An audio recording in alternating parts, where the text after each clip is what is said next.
మమ్మల్ందరినీ కూడా యెహోవా తమకు దేవుడుగా గల జనులు ధన్యుడు అన్నారు. ఆ ధన్యత మాకు ఇచ్చారు. ప్రభు నీకు వందనాలు. ఈ సాయంకాలం మమ్మల్ని అందరినీ ప్రత్యేకపరిచి పవిత్రపరిచి నీతిమంతులుగా తీర్చిదిద్ది కుమారులుగా కుమార్తెలుగా అంగీకరించి ఏర్పాటు చేసిన గొప్ప రక్షణ, శుభప్రదమైన నిరీక్షణ, వీటన్నిటి కొరకు వందనములు చెల్లిస్తూ నీ కుమారుడు మా ప్రియ రక్షకుడు క్రీస్తు నామంలో ఈ స్తుతి నీకు సమర్పిస్తున్న మా ప్రియ పరలోకపు తండ్రి, ఆమేన్. దయచేసి కూర్చోండి. Please be seated. Welcome to this united service. ఈ సాయంకాల ఐక్య ఆరాధన గురించి అందరినీ ప్రేమతో ఆహ్వానిస్తున్నా. Greet you all in the name of our Lord and Saviour Jesus Christ. ప్రభువు రక్షకుడైన యేసుక్రీస్తు వారి శుభ దివ్య శక్తిగల నామంలో మీ అందరికి శుభములు, సమాధానం కలుగును గాక. ప్రభునందు మిక్కిలి ప్రియులారా, రేపటి దినము మనమందరం కూడా రిపబ్లిక్ డే అనగా గణతంత్ర దినోత్సవాన్ని మనం జరుపుకొని ఉంటున్నాము. భారతదేశానికి స్వాతంత్రం వచ్చి దాదాపుగా 79 సంవత్సరాలు అవుతుంది. భారత రాజ్యాంగాన్ని మనం అడాప్ట్ చేసుకొని దాన్ని సిద్ధపరుచుకోవడానికి ఒక 3 సంవత్సరాల సమయం పట్టింది. స్వాతంత్రం వచ్చిన తర్వాత 1950 జనవరి 26 నుంచి రాజ్యాంగం మనకు అమల్లో వచ్చింది. ప్రపంచంలో అతిపెద్ద ప్రజాస్వామ్య దేశం అంటే భారతదేశము. భారతదేశం అకస్మాత్తుగా వచ్చినటువంటిది కాదు. ఈ దేశాన్ని దేవుడు ఇష్టపడుతున్నాడు, దేవుడు ప్రేమించాడు. కాబట్టే మనకు మొదటి శతాబ్దంలో క్రీస్తు శకము 50-52లో యేసుక్రీస్తు శిష్యుడైనటువంటి తోమాను భారతదేశానికి పంపించాడు. సో భారతదేశము అకస్మాత్తుగా ఇక్కడ ఏర్పడినటువంటిది కాదు. దేశములన్నింటిలో ఒక భాగముగా దేవుని ప్రణాళికలో ఉంటున్నది. అంటే దేవుడు దేశాలను ప్రేమిస్తూ ఉన్నాడని మనకు తెలుస్తూ ఉన్నది. సో మనకు భారత రాజ్యాంగం ఉన్నప్పటికీ కూడా ఉదయకాలం కూడా కొన్ని విషయాలు చెప్పాను. మనకు దేవుడు గ్రంథాన్ని మనకిచ్చాడు. ఆ గ్రంథంలో నేను గిడియోన్ బైబిల్లో ఒక విషయాన్ని గమనించాను. ఇక్కడ మీరు చూస్తే మీకు గ్లోబ్ కనిపిస్తూ ఉన్నది ఒకటి. అనగా భారతదేశం మాత్రమే కాక ప్రపంచ దేశాలన్నీ కూడా ఈ గ్లోబ్లో ఉంటాయి. ఇలా మనం తిప్పితే ఆ పటము కింద, గ్లోబ్ కింద ఒక వాక్యం రాయబడ్డది. అదేంటంటే ఇప్పుడు మనం చదువుకున్నటువంటి ఆ లేఖన భాగమే, righteousness exalts a nation but sin is a reproach to any people. నిజమే, రాజ్యాంగం చాలా చక్కగా ఉన్నది, కట్టుదిట్టమైనటువంటి కట్టడలు ఉన్నవి. కానీ మనం ప్రతిరోజు వార్తాపత్రికల్లో ఏం చూస్తున్నాము? ఏవైతే చూడకూడదో, ఏవైతే వినకూడదో అవే వింటూ ఉన్నాము, అవే చూస్తూ ఉన్నాం. కారణం ఏంటి? భారతదేశంలోని రాజ్యాంగం ఎక్కడుంది? పేపర్ల మీద ఉంది. భారతదేశ రాజ్యాంగం పేపర్స్ పైన ఉన్నది, అంతే, అక్కడే. కానీ హృదయంలో లేదు. అందుకే దైవ వాక్యం ఏమని తెలియజేస్తున్నది? హృదయము అన్నిటికంటే మోసకరమైనది, అది ఘోరమైన వ్యాధి గల, దాన్ని గ్రహింపగలవాడు. ఒక చిన్న ఉదాహరణ మీకు చెప్పి నేను ఒక చిన్న పాట పాడతాను. మ్యూజిషియన్స్ ఎక్కడున్నా రావాలి. నార్త్ ఇండియా ప్రాంతంలో ఒక 2 గ్రామాలు పక్కపక్కలు ఉన్నాయట. అయితే 2 గ్రామాలకు ప్రభుత్వ సంబంధమైనటువంటి సహాయ సహకారాలు అందుతూ ఉన్నవి. 2 గ్రామాల ప్రజలు బాగా విద్యావంతులు, ఆర్థికంగా ఉన్నటువంటి వారు.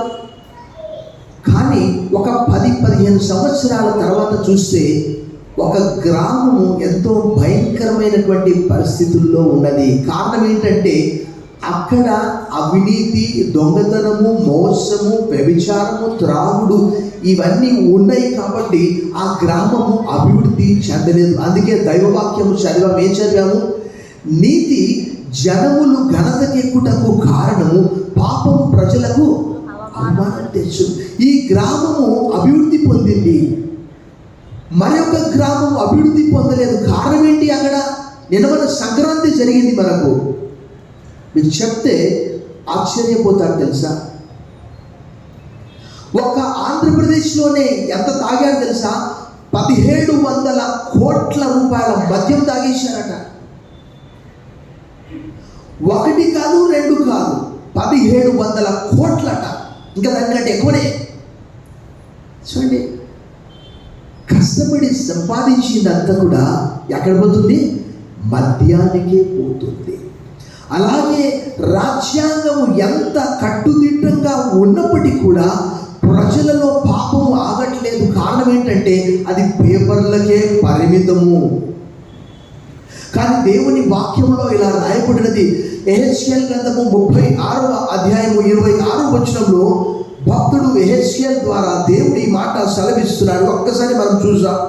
యెహెజ్కేలు గ్రంథము 36:26. నూతన హృదయము మీకు ఇచ్చేదను, నూతన స్వభావం మీకు కలగజేసేదను, రాతి గుండె మీలో నుండి తీసివేసి మాంసపు గుండెను. రాజ్యాంగం ఎంతో చక్కగా ఉన్నది, కానీ భారతదేశ పరిస్థితి ఎలా ఉన్నది అని అంటే ముందు నొయ్యి వెనక గొయ్యి ఉన్నది. ఈ మధ్యలో నేను సహోదరులు లావణ్య కుమార్ రాజాకి నేను ఫోన్ చేశాను. ఆయన చెప్తూ ఉన్నాడు, మాట్లాడుతూ మాటల్లో ఏం పేరట? సముద్రాల డేవిడ్ అంట డబుల్ మర్డర్ చేశాడట. డబుల్ మర్డర్ చేసి తప్పించుకొని తిరిగాడట. ఏం పేరు? ఆయన పేరు డేవిడ్. బైబిల్ గ్రంథము వాట్ ఈస్ అవర్ రెస్పాన్సిబిలిటీ? ఒక మంచి భారతదేశ పౌరునిగా నేను 7వ తరగతిలో ఉన్నప్పుడు ప్లెడ్జ్ చెప్పేవాడిని. India is my country, all Indians are my brothers and sisters, I love my country. నిజంగా భారతదేశము ఎంతో ఉన్నతమైనటువంటిది.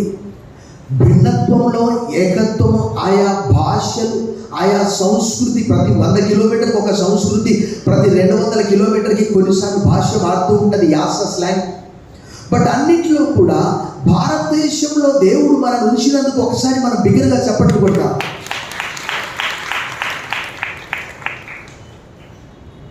కొన్నిసార్లు నేను దేవుడిని అడుగుతూ ఉంటాను, ఎందుకు నన్ను భారతదేశంలో ఫలాని తెలంగాణ ప్రాంతంలో ఫలాని చోట పుట్టించాడంటే దేవునికి ఎవరు ఎప్పుడు ఎక్కడ పుట్టాలో ఆయనకు తెలుసు.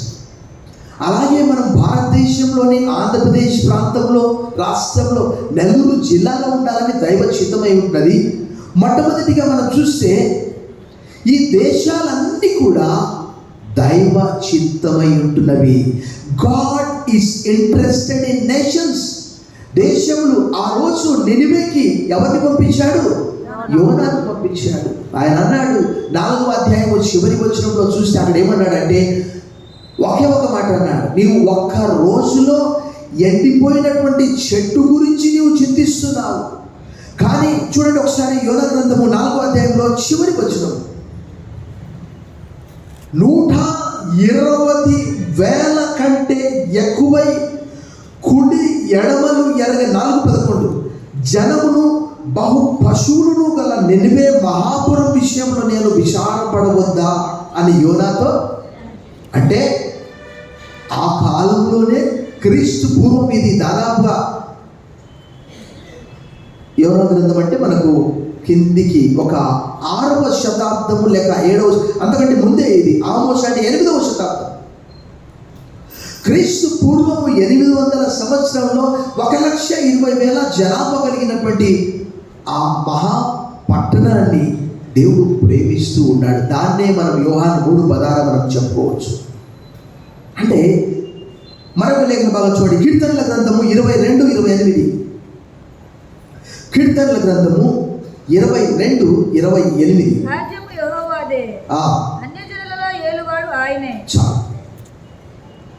అక్కడ ఏమంటున్నాడు? రాజ్యము అన్యజనులలో ఏలువాడు. ఇంకా మనం 27వ వచనం కూడా మనం చదువుకోవచ్చు. భూదిగంతముల నివాసులందరూ జ్ఞాపకము చేసుకొని యెహోవా తట్టు అన్యజనుల వంశస్థులందరూ నీ సన్నిధిని. మనం పాత నిబంధన గ్రంథంలో చూస్తే ప్రతి దేశాన్ని ఉద్దేశించి ఒక ప్రవచనం దేవుడు పలుకుతూ ఉన్నాడు. ఈరోజు దైవ గ్రంథము ఏది చెబుతుందో, మీకు ఇర్మియా గ్రంథం చూస్తే 50 నుంచి స్టార్ట్ అవుతుంది. 50, 51, 52లో అక్కడ ఏమని రాయబడ్డది తెలుసా? బబులోను దేవుడు ఏం చేశాడట? పెంట కుప్పగా మార్చేసాడట. ఆ బబులోను ఇప్పుడు ఉన్నటువంటి ఇరాక్ సమీపంలో ఉంటున్నది. ఆ బబులోను ఇప్పుడు మహా నామరూపాలు లేకుండా అయిపోయింది, పెంట కుప్ప అయిపోయింది. అలాగే అష్షూరు రాజధాని నినవే కూడా ప్రపంచంలో కనిపించకుండా అయిపోయింది. అలాగే పాపము ప్రజలకు అవమానం తెచ్చునంటే, ఎంత పెద్ద దేశమైనా అక్కడ నీతి లేకపోతే, అక్కడ న్యాయము లేకపోతే, సొదొమ, గొమొర్రా, అద్మా, సెబోయిము పట్టణములను ఏం చేశాడు ఆయన? అగ్ని గంధకములతో ఆకాశం నుండి కురిపించి, అక్కడ ఈవెన్ పచ్చటి మొలకలు కూడా మొలవట్లేదట గ్రంథంలో రాయబడి ఉన్నది. కారణము ఆదికాండం 13:13లో స్పష్టంగా రాయబడ్డది. సొదొమ మనుషులు బహు దుష్టులను, యెహోవా దృష్టికి పాపులను అయి ఉండిది అనే మాట రాయబడ్డది 13:13లో. అలాగే దేవుడు అన్ని దేశాలపైన ఇంట్రెస్ట్ చూపిస్తూ ఉన్నాడు. ఒకవేళ అది బబులోన్ కావచ్చు, ఒకవేళ అది నినవే కావచ్చు, ఒకవేళ బబులోన్తో పాటు భారతదేశం కావచ్చు. మనం చూస్తుంటాం, భారతదేశానికి దోమాను పంపించాడు, భారతదేశానికి శామ్యూయల్ డేల్ పంపించాడు, భారతదేశానికి జూవెట్ పంపించాడు, భారతదేశానికి డేవిడ్ బిపిన్ పంపించాడు, భారతదేశానికి విలియం కేరీ గారిని పంపించారు. ఆయనకున్నటువంటి పేరేంటంటే father of modern missionary movement. భారతదేశ పరిస్థితులను, స్థితిగతులను ఆయన మార్చివేశాడు వాక్యము ద్వారా. చూడండి, మరొక లేఖన భాగం చూసాం. God is interested in nations. అపోస్తలుల కార్యములు 17:26. Acts of Apostles chapter 17:26. మరియు యావత్ భూమి మీద కాపురం ఉండుటకు ఆయన ఒక నుండి ప్రతి జాతి మనుష్యులను సృష్టించి, వారు ఒకవేళ దేవుణ్ణి తడవులాడి కనుగొందురేమో అని తను వెదుగు నిమిత్తము నిర్ణయ కాలమును వారి నివాస స్థలం యొక్క పొలిమేరలను ఏర్పరిచాను. ఆయన మనలో ఎవరికి దూరంగా ఉండేవాడు. ఇంకా కింది వాక్య భాగంలో అంటాడు, in him we live and we breathe. మనం ఆయన యందు బ్రతుకుచున్నాము, ఉనికి కలిగి ఉన్నాము, చలించుచున్నాము. ఏ దేశమైనప్పటికీ కూడా దైవ గ్రంథం తెలియజేస్తున్నది. యెషయా గ్రంథం 45:22-23-24. భూదిగంతముల నివాసులారా, నా వైపు చూచి రక్షణ పొందుడి. దేవుడు నేనే, మరి ఏ దేవుడు? So God is interested in nations. దేవుడు రాజ్యాల పట్ల. మీరు కీర్తనల గ్రంథం చదివితే ఎక్కువగా రాజ్యం గురించి భక్తుడు మాట్లాడతాడు. ఇంకేమంటాడు? చాలా చోట్ల ఆయన సింహాసనం నిరంతరము నిలుచుననే మాట కూడా రాయబడ్డది. ఇంకా నేను కరోనా టైంలో 103వ కీర్తన 17వ వచనం ఒకసారి చూడండి. 103వ కీర్తన 17వ వచనం.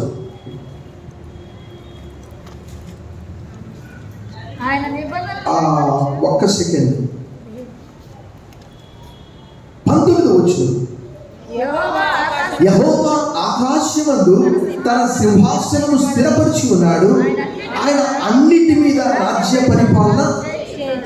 గాడ్స్ సావినిటీ, దేవుని యొక్క సార్వభౌమత్వము అంతటా ప్రతి చోట ఉన్నది. ఉదయకాలం కూడా చెప్పారు, అధికారం అనేది దేవుని వద్ద నుండే వస్తూ ఉన్నది.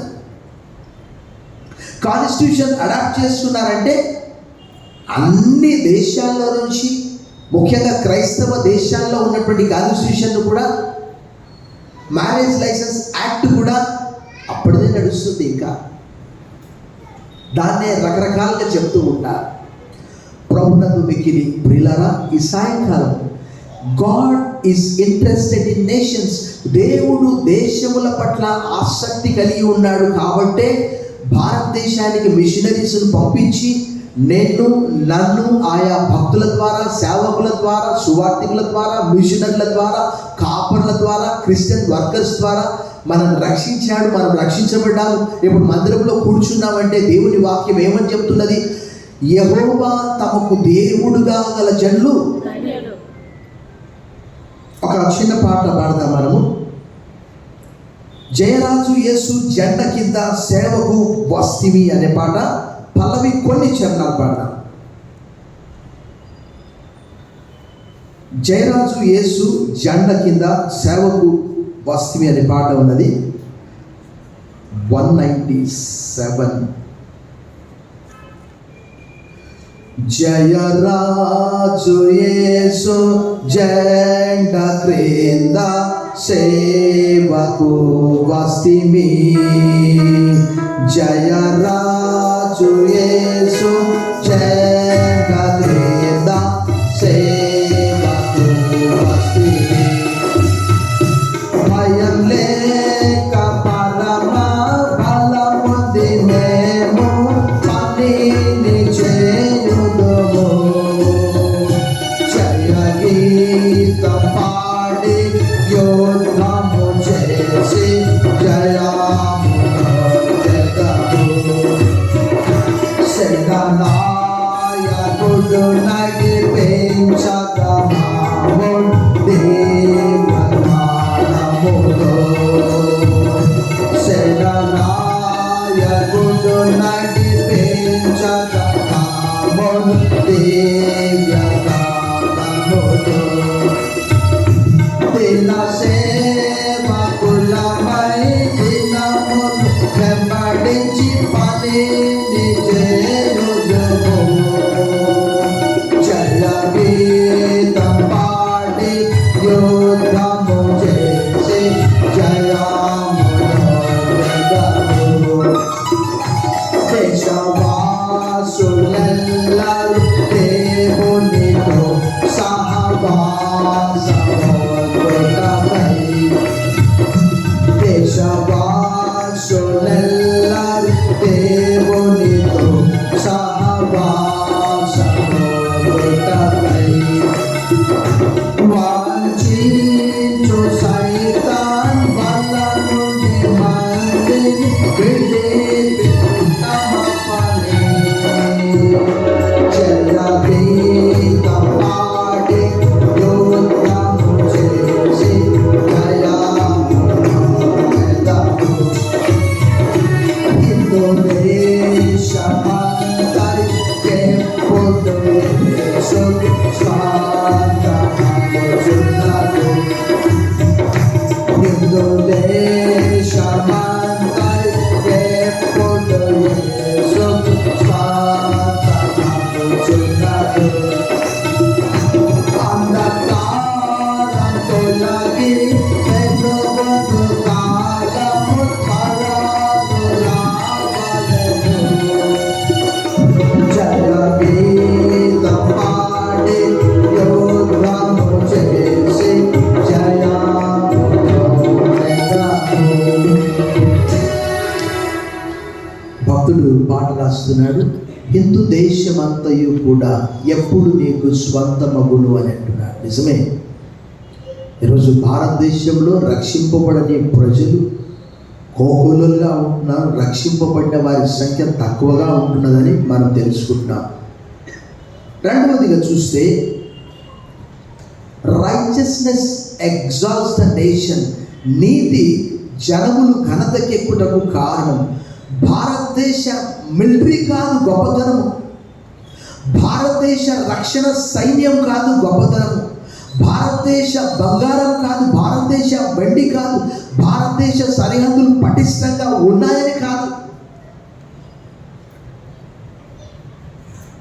దైవ గ్రంథము తెలియజేస్తున్నాడు. చూడండి, అక్కడ కీర్తనల గ్రంథము 20వ కీర్తన 7వ వచనంలో ఇలా రాయబడి ఉన్నది. కొందరు రథములను బట్టి, కొందరు గుర్రములను బట్టి అతిశయపడుదురు. మనమైతే మన దేవుడైన యెహోవా నామమును బట్టి ఏం లాభం? భారతదేశంలో అన్నీ ఉన్నాయి కానీ ఎక్కడైనా నీతి ఉన్నదా? ఎక్కడైనా న్యాయం ఉన్నదా? ఎక్కడైనా హింస లేకుండా ఉంటున్నదా? తెల్లవారితే వార్తాపత్రిక తీయాలంటే బ్రైబరీ, కరప్షన్ ఎంత భయంకరంగా ఉంటుంది.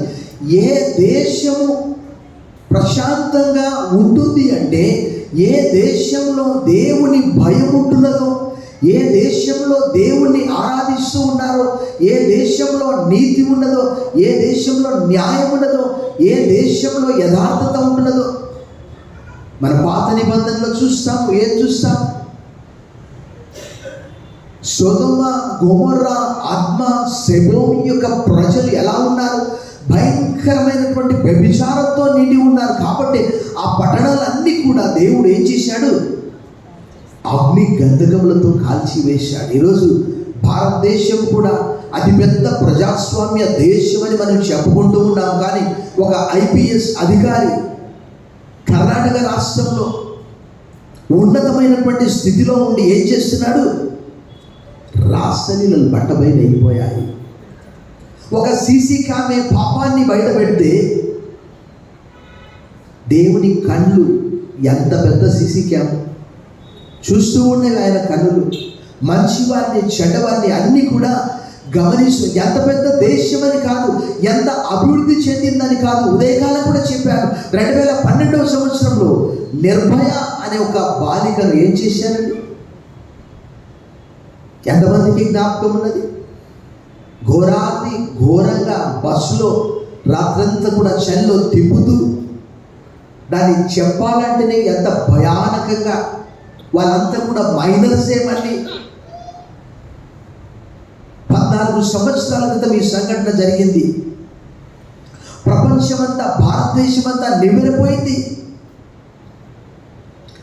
ప్రభునందు మిక్కిలి ప్రియులారా, గ్రంథము తెలియజేస్తున్నది. 33వ కీర్తన 12, 144వ కీర్తన 15. యెహోవా తమకు దేవుడుగా గల జనులు ధన్యులు, ఆయన తనకు స్వాస్థ్యంగా ఏర్పరచుకున్న వారు ధన్యులు అనే మాట రాయబడ్డది.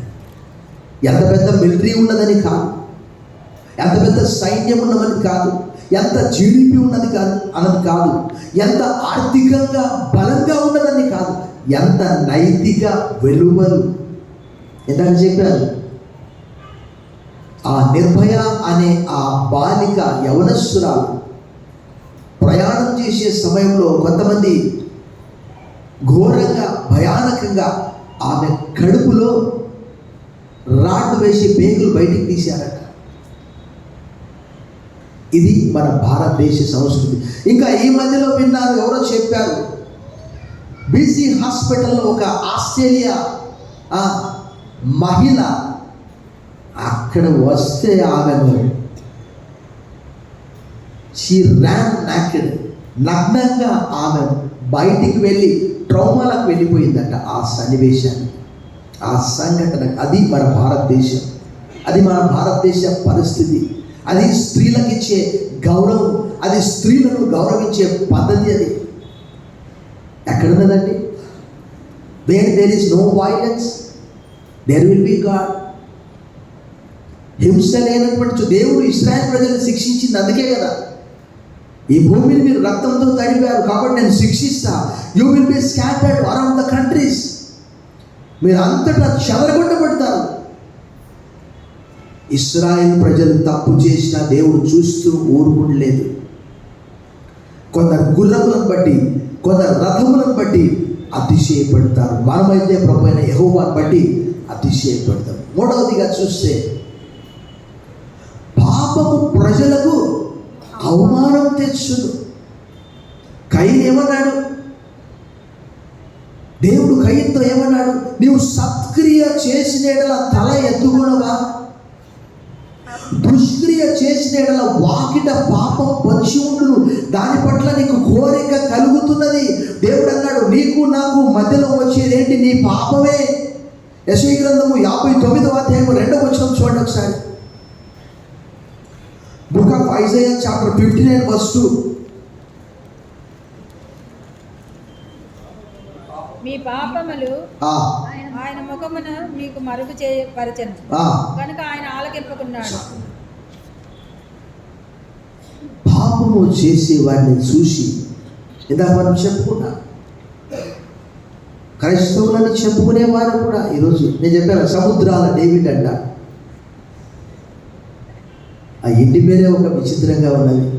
ఆ పేర్లన్నీ మొత్తం ఈ మధ్యలో ఎవరో ఒక ఆయన పాపం అక్కడ ఏదో కల్లూరుపల్లి అక్కడ ఒక ఆయన చంపేశారు. అందులో చూస్తే ఒక క్రిస్టియన్ పేరు, ఏ పేరు అదంటే జేమ్స్ అంట.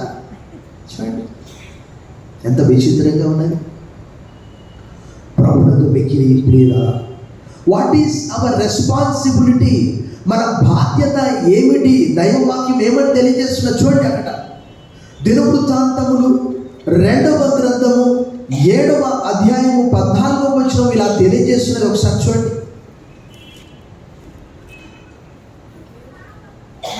నా పేరు పెట్టబడిన నా జనులు తాము తాము తగ్గించుకొని ప్రార్థన చేసి నన్ను వెతకి తమ చెడు మార్గములను విడిచినట్లా ఆకాశము నుండి నేను వారి ప్రార్థనను విని వారి పాపమును క్షమించి వారి దేశమును. God wants repentance. మనందరికీ తెలుసు బైబిల్లో కొన్ని ప్రార్థనలు, పశ్చాత్తాప ప్రార్థనలు ఉన్నాయి. ఉదాహరణకు ఎజ్రా, ఉదాహరణకు నెహెమ్యా, ఉదాహరణకు దానియేలు, అన్నీ కూడా బహుశా 9వ అధ్యాయంలోనే ఉంటాయి. అన్నీ దానియేలు గ్రంథం 9, నెహెమ్యా గ్రంథం 9. అక్కడ పితరులు చేసినటువంటి పాపాన్ని వారు తమ పాపముగా ఒప్పుకుంటూ ఉన్నారు. ఇంకా మళ్ళీ అంటే మా పాపములు మా తల కంటే ఎత్తుగా ఉన్నవి అని అంటాడు. వారి పాపాలను బట్టి వారు పశ్చాత్తాపడుతూ ఉన్నారు. What is our responsibility? నేను చెప్తాను, ఉత్తమ పౌరులుగా, భారతదేశ ఉత్తమ పౌరులుగా మన పిల్లలకు నేర్పించేది దైవ వాక్యము మనం నేర్పించగలుగుతున్నామా? దేవుని వాక్యపు వెలువను, స్త్రీలను ఎలా గౌరవించాలి మనందరికీ తెలుసు. ట్రాఫిక్ రూల్స్ నెల్లూరులో ఎవరు పాటించరు. ప్రజలంటారు రాంగ్ రూట్లో వెళ్ళడం మా జన్మ హక్కు. మరి అది ఎలా వస్తారు? రాంగ్ రూట్లోనే ఒక 40, 50, 60 స్పీడ్లో వస్తూ ఉంటారు. ఈ మధ్యలో నేను వార్తాపత్రికలో చదివాను, గుంటూరులో 2 పోలీసు వాళ్ళే, 2 ఆపోజిట్ డైరెక్షన్లో, 2 రాంగ్ రూట్లో 2 చనిపోయారు. ఈ లోక సంబంధమైనటువంటి రాజ్యాంగమే అంత కట్టుదిట్టమైనటువంటిది. బట్ ఆ రాజ్యాంగం ద్వారా ఎవరి హృదయం కూడా మారట్లేదు. మనం చూసాం, యెర్మీయా 17:9 చూసాం, ఇంకా యెహెజ్కేలు 36:26 చూసాం. బైబిల్ గ్రంథము తెలియజేస్తున్నది, అక్షరము చంపును కానీ ఆత్మ జీవింపచేయదు. యేసుక్రీస్తు వారు ఈ లోకానికి ఎందుకొరకు వచ్చారంటే మానవుల హృదయాలలో మార్పు తీసుకొని రావడానికి. మన ప్రపంచవ్యాప్తంగా మనం ఏం చూస్తున్నాము ఇప్పుడు అంటే హేట్రేడ్ చూస్తున్నాము. భారతదేశస్తులను చూస్తే అక్కడ ఐర్లాండ్లో, అక్కడ కెనడాలో, అక్కడ ఆస్ట్రేలియాలో, అక్కడ అమెరికాలో, ప్రతి దేశంలో కూడా భయంకరంగా ఉమ్మిస్తూ ఉన్నారు. ఛీ ఛీ ఇండియన్స్ వెళ్ళిపోండి. బట్ యేసు ప్రభువు వారు ఈ లోకానికి ఎందుకు వచ్చాడంటే దైవ గ్రంథము తెలియజేస్తూ ఉన్నది 4 సువార్తల్లో ఆయన ద్వేషింపబడి కూడా. చూడండి, పేతురు రాసిన 1వ పత్రికలో ఆ పేతురు గారు చెప్పే ఆ మాటను మనం ఒకసారి చదివినప్పుడు మనకు ఆశ్చర్యం అనిపిస్తుంది. అక్కడ ఏమని రాయబడిందంటే, పేతురు రాసిన 1వ పత్రిక 2వ అధ్యాయము 21వ వచనంలో, 22వ వచనంలో, క్రీస్తు కూడా మీ కొరకు బాధపడి మీరు తన అడుగుజాడలై నడుచుకున్నట్లు మీకు మాదిరి ఉంచిపోయారు. ఆయన పాపము చేయలేదు, ఆయన నోటను ఏ కపటమును, ఆయన దూషింపబడి బదులు దూషింపలేదు, ఆయన శ్రమ పెట్టబడి బెదిరింపగా న్యాయముగా తీర్పు తీర్చు దేవునికి తను తాను ఆయనను ఎంతగా ద్వేషించారు గ్రంథంలో రాయబడి ఉన్నది. నేను చెప్పడం అని కాదు, యోహాను సువార్త 15:25లో అక్కడ చాలా స్పష్టంగా ప్రభువే చెప్పాడు, మీ ధర్మశాస్త్రంలో రాయబడిన ప్రకారం నన్ను నిర్హేతుకంగా ద్వేషించారు అన్నాడు. 15:25 చూడండి. అయితే నన్ను నిర్హేతుకంగా ద్వేషించిరి అని వారి ధర్మశాస్త్రంలో రాయబడిన వాక్యం నెరవేరినట్లు ఇలాగూ యేసు ప్రభు వారి గురించి పిలాతు యొద్దకు వచ్చినప్పుడు వారందరూ కూడా మీకు ఎవరు కావాలి, పండుగలో ఒక ఖైదీని విడుదల చేసే ఆచారం మాకున్నది, ఈ బరబ్బా కావాలా యేసుక్రీస్తు కావాలా, ఎవరు కావాలంటే ఎవరిని కోరుకున్నారు? మంచి వాళ్ళని ఎవరు కోరుకుంటారు? వారు ఏమన్నారంటే వాని రక్తము మా మీద మా పిల్లల మీద ఉన్నది. ఆయన ద్వేషించబడ్డాడు, కానీ దానికి బదులుగా ఆయన మనందరినీ ప్రేమించి శాపగ్రస్తుడై, చూడండి ఏ రాజ్యాంగం ఏ చట్టం వార్తాపత్రిక తీయగానే ఓ ఎస్ఐని కాల్ చేయడం. ఈయన చదువుకున్నాడు, ఆయన చదువుకున్నాడు. హృదయ మార్పు కలగాలంటే దేశంలో చట్టాలు కాదు, దేశంలో ఆయుధ సంపత్తి కాదు, దేశంలో రిజర్వ్ బ్యాంక్ ఆఫ్ ఇండియాలో గోల్డ్ కాదు, కరెన్సీ కాదు, అవన్నీ కూడా ఏ మానవుని కూడా మార్చలేవు. మార్చగలిగేది దైవ గ్రంథం ఒక్కటే. మరొక లేఖన భాగం మనం చూసాం జాగ్రత్తగా చూడండి. అక్కడ యోహాను సువార్త 8వ అధ్యాయము 36వ వచనంలో ప్రభు ఇలా తెలియజేస్తున్నాడు. చూడండి అక్కడ ఎవరు చేయాలట? కుమారుడు మిమ్మును స్వతంత్రులుగా చేసినట్లా మీరు నిజముగా. భారతదేశము భయంకరమైనటువంటి బంధకాల్లో ఉంటున్నది. ప్రతి దాంట్లో స్కామ్. ఈ మధ్యలో నేను మా ఇంటి దగ్గర రోడ్డు పైన చెప్తే మీరు ఆశ్చర్యపోతారు, దాన్ని ఉయ్యాల కాలువ అంటారు. కాలువ కట్టారు, మరుసటి రోజే ఆ సిమెంట్తో కట్టబడినటువంటి ఆ కాలువ అంతా కూడా కూలిపోయింది. అంటే నాణ్యత ఎలా ఉందో చూడండి. దాని పక్క నుంచి ఎర్రమట్టి పోసి తొక్కించారు అంతే. అంటే ఎప్పుడో 100 సంవత్సరాల క్రితం కట్టినటువంటి ఈ బ్రిడ్జ్, పెన్నా బ్రిడ్జ్ ఎంత స్టాండర్డ్గా ఉంది. స్వాతంత్రం రాకముందు కట్టి ఉండవచ్చు నాకు దేశంతో మటుకు. అది ఎంత స్ట్రాంగ్గా ఉన్నది. ఈ కాలువ జస్ట్ కట్టిన తర్వాత 1-2 రోజుల్లోనే పడిపోయింది. అనగా భారతదేశము భయంకరమైనటువంటి బతకాల్లో ఉన్నది. నేను వార్తాపత్రిక చూస్తూ ఉన్నప్పుడు ఒక విషయాన్ని గమనించాను. విశాఖపట్నంలో ఇంతకుముందు కూడా చెప్పాను, ఒక విఆర్ఓని పట్టుకున్నారు. ఆ విఆర్ఓ దగ్గర ఎంత ఉంది తెలుసా? 100 కోట్లు. ఆ జీతం ఎంతండి? 30,000, 40,000, 50,000. దైవ వాక్యము తెలియజేస్తూ ఉన్నది ఏమంటే లంచమును అసహించుకొని వాడు బ్రతుకును అనే మాట రాయబడ్డది. నీతిని అనుసరించేవాడు బ్రతుకును అనే మాట రాయబడ్డది. నీతి మరణం నుండి రక్షించునని సామెతలు 10:2, సామెతలు 11:4 రాయబడ్డది. నీతి జనములు ఘనతకి ఎక్కువ కారణం పాప ప్రజలకు అవమానము తెచ్చును. ప్రభునందు మిగిలి ప్రియులారా, మనకు భారతదేశ పౌరసత్వం ఉంటున్నది. We are the citizens of Indian. భారతదేశ పౌరసత్వం మనకు ఉంటున్నది. అదే సమయంలో మనకు పరలోక పౌరసత్వం కూడా మనకు ఉన్నది. భక్తుడు పౌలు తెలియజేస్తాడు, మన పౌరసత్వం ఎక్కడ ఉందట?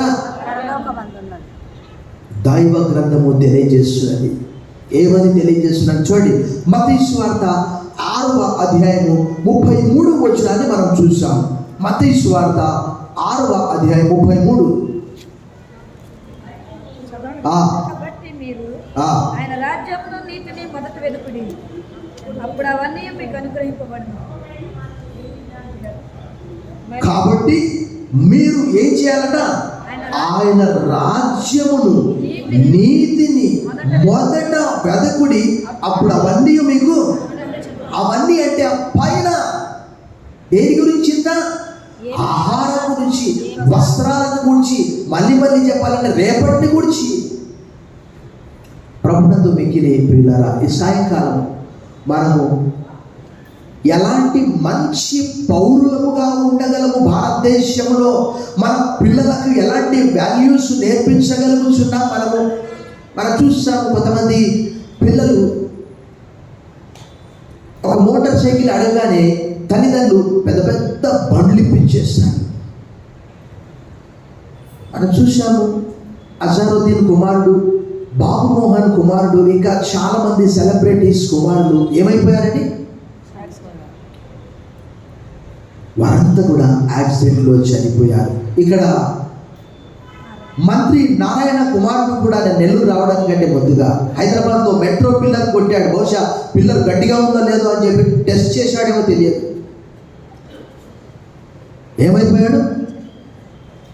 వారు అడిగిందల్లా మనం ఇస్తున్నాం, కానీ దైవ వాక్యాన్ని, దేవుని నీతిని, దేవుని వాక్యంలో 103వ కీర్తనలో భక్తుడు ఒక చక్కటి విషయాన్ని మనకు అంటే కళ్ళ కట్టినట్టుగా మనకు చూపిస్తాడు. అక్కడ 103వ కీర్తనలో చూడండి, చాలా సందర్భాల్లో మనం చదివి ఉండవచ్చు. దేవుని భయాన్ని కలిగినటువంటి ఆ కుటుంబము 17, 18 ఆయన నిబంధనను కైకొనుచు ఆయన కట్టడలను అనుసరించి నడుచుకున్న వారి మీద, యెహోవా యందు భయభక్తులు గల వారి మీద ఆయన కృప ఎప్పటి వరకట యుగ యుగములు నిలుచును. ఆయన నీతి వారికి పిల్ల పిల్ల తరమున. ఏ దేశములో దేవుని భయం ఉంటుందో, ఏ దేశంలో దైవ వాక్యం ప్రకారం జీవిస్తున్నారు, అక్కడ మనం పాట పాడతాం కదా, దేవుడు ఎప్పుడు తోడుగా దేశము. ఒక పల్లవి నేను పాడతాను చూడండి. ఆంధ్రప్రదేశ్ కీర్తనలో 405వ పాట శరణం మాత్రం నేను పాడతాను. దేవుడెప్పుడు తోడుగా దేశము వర్ధిల్లును, అతాబునందు ప్రజలు మిగుల ధన్యులై వశింతురు.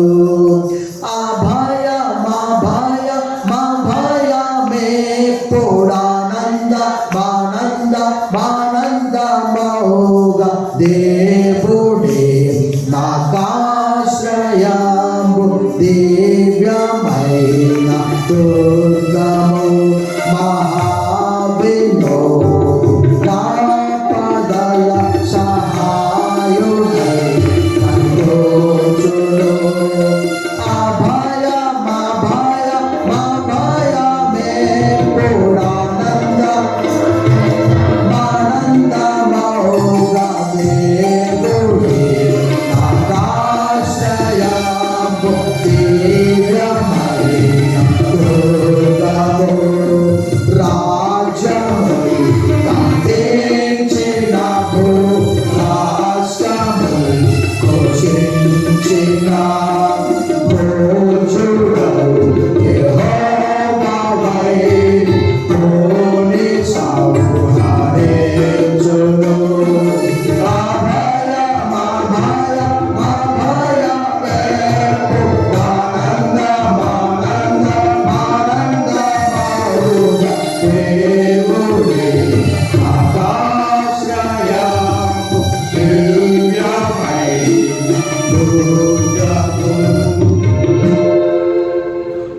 నేను ఎప్పుడు అనుకుంటాను ఒకటి, ఒకవేళ మన వేషధారణ మారవచ్చు, వస్త్రధారణ మారవచ్చు, భాషగా మాట్లాడవచ్చు, మనం ఒకటే అనుకుంటాను, ఆదికాండము 6వ అధ్యాయంలో దేవుడు చూసినటువంటి మనిషి ఇప్పటికీ ఉన్నాడేమో అని అనిపిస్తుంది. ఒకసారి మనం ఆదికాండం 6వ అధ్యాయము 5వ వచనము,